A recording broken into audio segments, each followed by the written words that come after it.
सुबह करीब 8 बजे हम लोग रक्षम से निकले थे और 3 बजे ताबू पहुंच चुके हैं। और पहले हम लोग का प्लान था यहाँ पर एक दिन रुकने का, और ये जगह इतनी खूबसूरत है कि हमने हमारा प्लान एक्सटेंड कर दिया। यहाँ की टोटल पॉपुलेशन 235 लोगों की है। छोटी सी जगह है, सुंदर सी जगह है, मुझे बहुत अच्छी लगी। तो चलिए ताबू घूमते।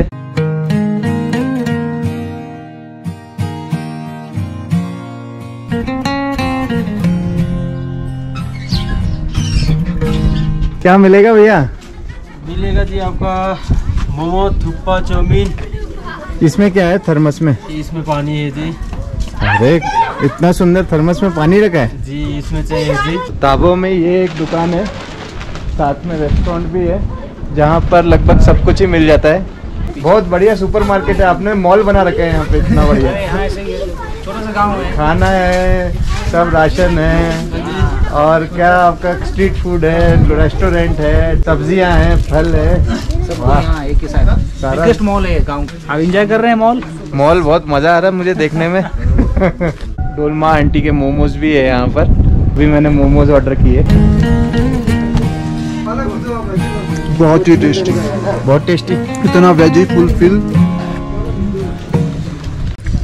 पापा कितनी मिर्ची लगा के खा रहे हो आप? और खास भी रहे। बहुत कमाल है पापा। लो ये मीठी वाली सॉस है, इसके साथ खा लो।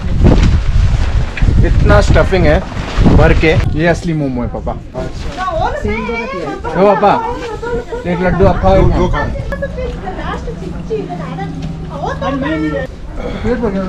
ये वो जगह है जहाँ पर हमें रूम मिले।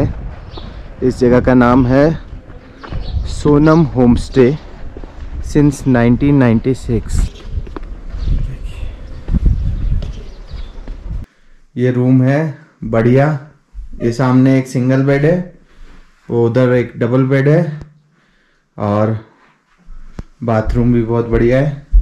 गर्म पानी 24 घंटा। ये देखो भाई, बढ़िया अच्छा गर्म रूम है। और ये मड का है, मिट्टी का। ये मोनेस्ट्री का गेट है। ये पुराना एक स्तूपा है और कुछ प्रेयर व्हील्स है।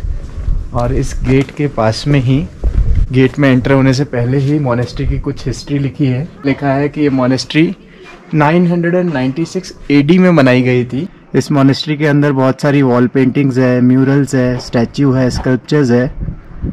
इसीलिए इस मोनेस्ट्री को अजंता एलोरा ऑफ हिमालयाज भी कहा जाता है। उसके अलावा लिखा है कि Tabo monastery is the oldest continuously functioning Buddhist monument in India and the Himalayas.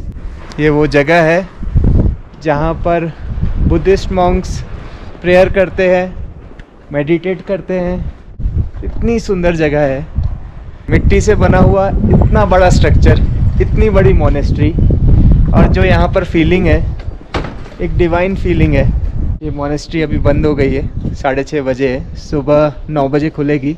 अगर कैमरा अंदर ले जाने का परमिशन होगा तो अंदर से मोनेस्ट्री देखेंगे।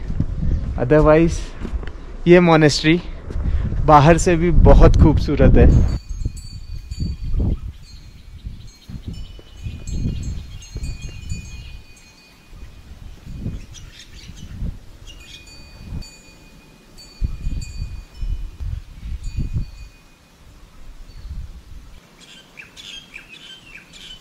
मिट्टी की मूर्तियाँ, स्कल्पचर्स, म्यूरल्स, स्टैच्यूज, सब कुछ मिट्टी से बना हुआ है। चौंका देने वाली, अचंभित करने वाली जगह है। और करीब 1000 साल पहले ये मोनेस्ट्री बनाई गई है। सब कुछ अभी इन्होंने वैसा ही प्रिजर्व रखा हुआ है जैसा तब था जब इसे बनाया गया था। कितनी सारी चिड़ियाँ हैं। ऐसी जगह पर चिड़ियों की आवाज़ें आ रही है। बाहर एक स्तूपा है, वो बाद में बनाया गया है। ये वाली मोनेस्ट्री पुरानी है। आप यहाँ पर इवन रह सकते हो। ये मोनेस्ट्री के रूम्स है सारे, जहाँ से सीधे मोनेस्ट्री नज़र आती है। 1000 रुपये के अंदर आपको यहाँ पर कमरा मिलेगा, अंदर रेस्टोरेंट मिलेगा, और कमरा भी बहुत अच्छा है। जिसके अंदर सारी एमिनिटीज़ है।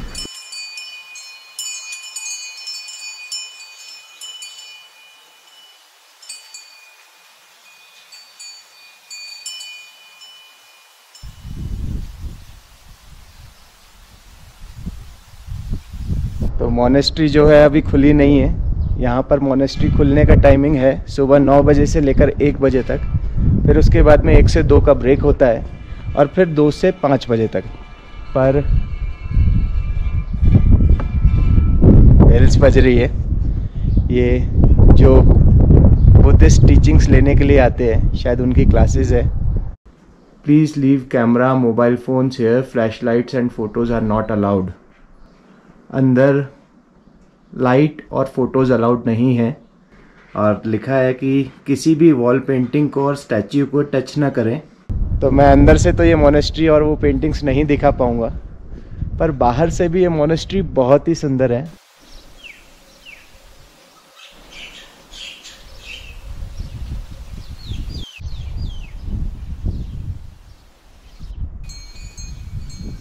ये सारा का सारा ही बहुत बड़ा बौद्ध मंदिर है। मिट्टी को देखने में ही एक सुकून है, मिट्टी के रंग में, मिट्टी की खुशबू में।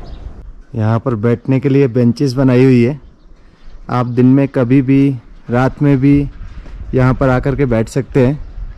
चाहे तो आप यहाँ पर बैठ कर के स्टार गेजिंग कर सकते हैं, चाहे तो धूप खा सकते हैं, और चाहे तो मोनेस्ट्री की जो बेल्स होती है उन साउंड्स को सुन सकते हैं।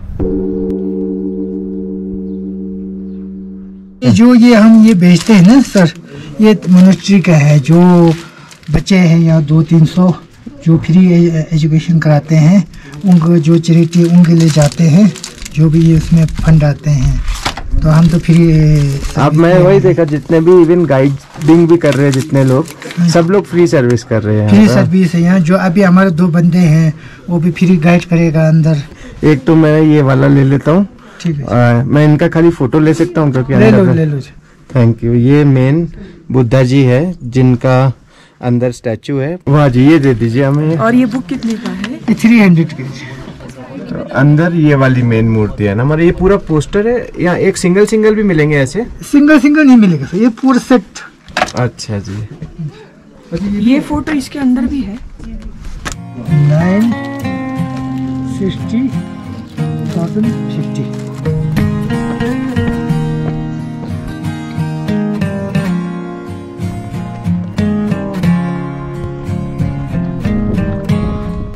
तो अभी हम जा रहे हैं उन गुफाओं की तरफ में, और वो बहुत ही नेचुरल तरीके से बनाई हुई गुफाएं हैं जहाँ पर बहुत सारे बुद्धिस्ट मॉन्क्स ने ध्यान लगाया है। हम लोग अभी है ताबो में। ताबो का जो ओरिजिनल नाम था वो था ताफो, मुझे एक बुद्धिस्ट मॉन्क ने यहाँ पर बताया। और ताफो का मतलब होता है, ता का मतलब कहते हैं कि हॉर्स मतलब घोड़ा, और फो का मतलब होता है मेल। तो ये जो गांव है एक मेल हॉर्स की फॉर्म में पूरा बसाया गया है। और उसके अलावा ये स्पीति रीजन में है, और स्पीति का मतलब होता है द सेंटर लैंड। तो चलते अभी पहले गुफा देखते हैं।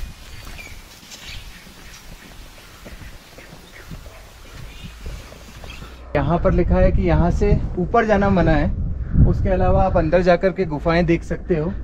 और कुछ भी यहाँ पर अगर आप डैमेज करते हैं, यहाँ से ऊपर जाते हैं, कुछ ऑल्टर करते हैं, यहाँ पर कुछ बाथरूम करते हैं, तो 5,000 रुपये तक का जुर्माना हो सकता है।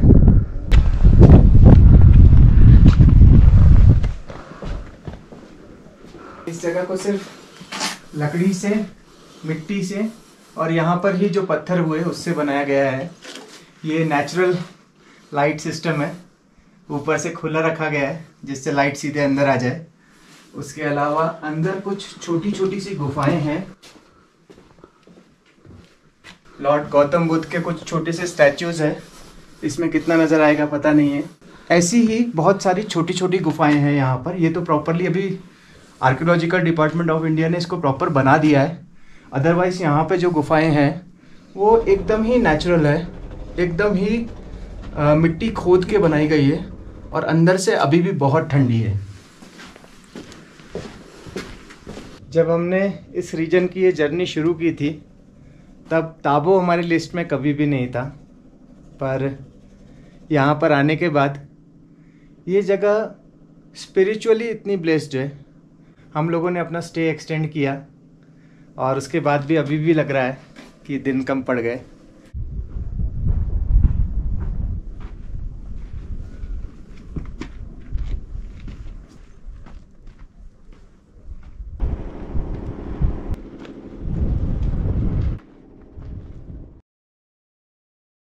टूरिज्म का जहाँ तक की बात है, टूरिज्म बहुत अच्छा है।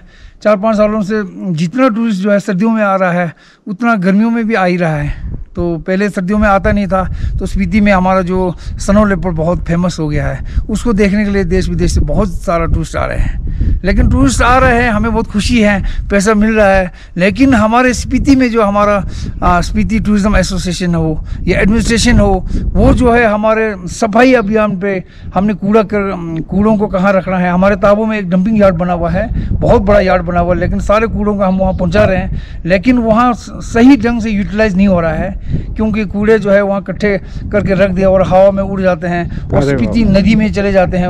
वो प्लास्टिक वगैरह गंदे कूड़े, बदबू भी उतना ही फैलता है पूरे इन हवाओं में, फिजाओं में। तो हमारे स्पीति तो आपको पता है कि लोसर से ताबो के बीच छोटा सा एरिया है। अगर यहाँ एक बार गंदगी, टूरिस्ट आते हैं, कूड़ा करकट तो फैला के ही जाते हैं। टूरिज्म का जो है सिस्टम जो है कुछ भी नहीं है अभी ना, तो इसको चलाना पड़ रहा है सुचारू रूप से, जो कि पूरा स्पीति में एक मंत्रिमंडल बैठकर सारे जो है यूथ को आके, टूरिज्म के जो ओनर्स को आके, एडमिनिस्ट्रेशन से बैठ के, एमएलए के साथ बैठ के, अदरवाइज जो है स्पीति को खत्म होने में ज्यादा समय नहीं लगेगा। टूरिज्म को सस्टेनेबल करना हमारे लिए बहुत ही ज़रूरी है। मैं हमेशा यही बोलता हूँ कि मैं तो अपना घर का कूड़ा अभी भी पीछे हम लोग सफाई किया हमारे खेतों में 2-3 होता, वो लास्ट ईयर वो सारे कूड़ों को मैंने इकट्ठा करके लोगों के सामने डंपिंग में मैंने डाला कि ऐसा आप लोग भी जो उस कूड़ों को ला के एक ही जगह फेंको, ताकि जो है हमारे जो है प्रदूषण हुआ, हमारे क्लाइमेट हुआ, हमारे जो हेरिटेज है ये बच सके।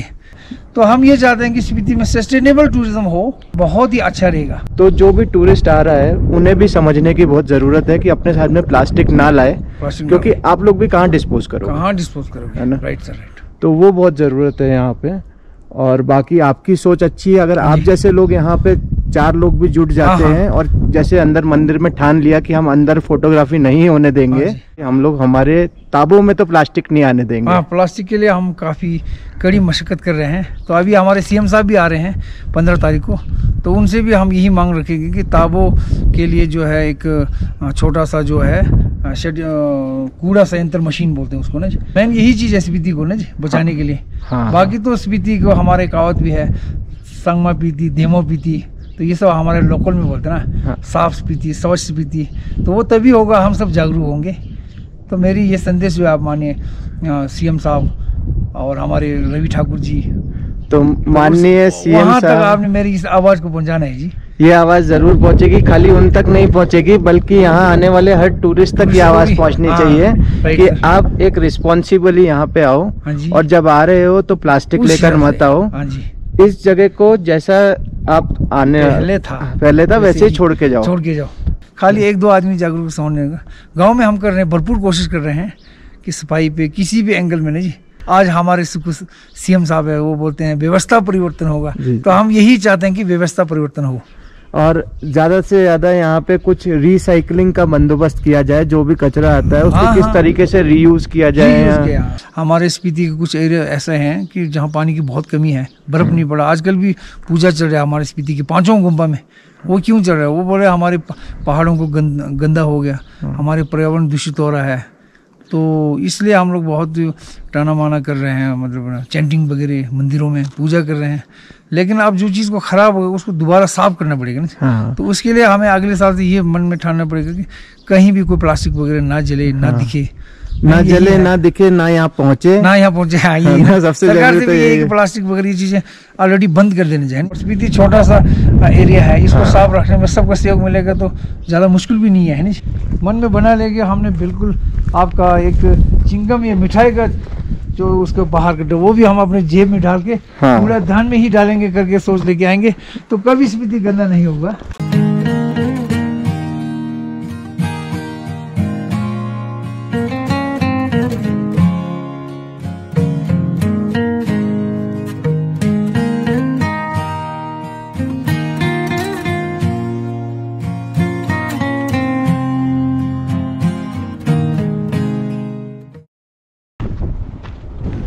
बुद्धिज़्म से रिलेटेड और बुद्धिस्ट मॉन्क से रिलेटेड मेरे दिमाग में हमेशा बहुत सारे सवाल रहे हैं। और मैं जब भी किसी भी बुद्धिस्ट मॉन्क को देखता हूँ ना, मुझे हमेशा उनके चेहरे पर एक मुस्कान, कंपैशन और एक संतुष्टि नज़र आती है। ये लोग बहुत ही इजी टू कनेक्ट है, जो मुस्कुराते हुए आपके हर सवाल का जवाब देते हैं। और यहाँ पर ताबू में आने के बाद में मुझे ऐसे ही एक बुद्धिस्ट मॉन्क से मिलने का और मेरे सवालों के जवाब पाने का मौका मिला। शाम को सोने से पहले एक मेरे ख्याल से है ना, मेरा ओपिनियन है कि सोचना बहुत ज़रूरी है कि आज मैंने सुबह से लेकर शाम तक क्या कार्य किया। मैंने किसी से मिला, मैंने उसको मदद किया, या मैंने किसी से बुरा शब्द कहा, मैंने क्या किया आज। तो अगर आप सोचेंगे कि आपने सुबह अच्छा कहा, जब आप सो जाएंगे तो सोने से पहले आपको बहुत एक खुशी फील होगा आपके अंदर कि हाँ वाकई आज तो मैंने बहुत अच्छा काम किया, मेरे को काफ़ी अच्छा लगा। मेरे को जो नींद है आपका, आप स्लीप कर रहे हैं ना, नींद भी आपका एक कन्वर्ट हो जाएगा एक गुड कर्मा में, अच्छाई में। बेनिफिट हो रहा है ना कार्य करने से, डबल बेनिफिट है। आप एग्जाम्पल मान लो, आप सुबह से लेकर आप किसी से मिले है ना, जिसका आप मान लो ऑफिस के बॉस होगा, आपने किसी को गलत बोल दिया, गाली दे दिया, कुछ अनाप शनाप बोल दिया, तो आप जब ऑफिस से घर आएंगे तो आपका एक अच्छा नहीं होगा, आपका जो फीलिंग है ना अच्छा भी नहीं होगा, डिस्टर्ब होगा। आप सोएंगे लेकिन आपको नींद नहीं आएगा, आपको फ्रस्ट्रेशन होगा बहुत, नींद नहीं आएगा, रात पर नींद नहीं आएगा, आप डिस्टर्ब हो जाएंगे, आप फिर अच्छा नहीं है ना, आप खुद को प्रॉब्लम हो रहा है ना, प्रॉब्लम क्रिएट हो रहा है। तो आप इन दोनों में देख लो कैसा अच्छा है। तो ऐसी कंडीशन में क्या करें, क्योंकि सारे दिन तो अच्छे जाते नहीं है, एक किसी दिन तो ऐसा कुछ ना कुछ होता है जो गुस्सा आता है या कुछ लोगों को दिन बुरा होता है, पर रात में सोते वक्त अगर वो याद रहे। तो ताबो के अगले एपिसोड में आप भी बने रहिएगा, हो सकता है आपको भी आपकी ज़िंदगी से रिलेटेड बहुत सारे सवालों के जवाब मिल जाए in a conversation with a monk में।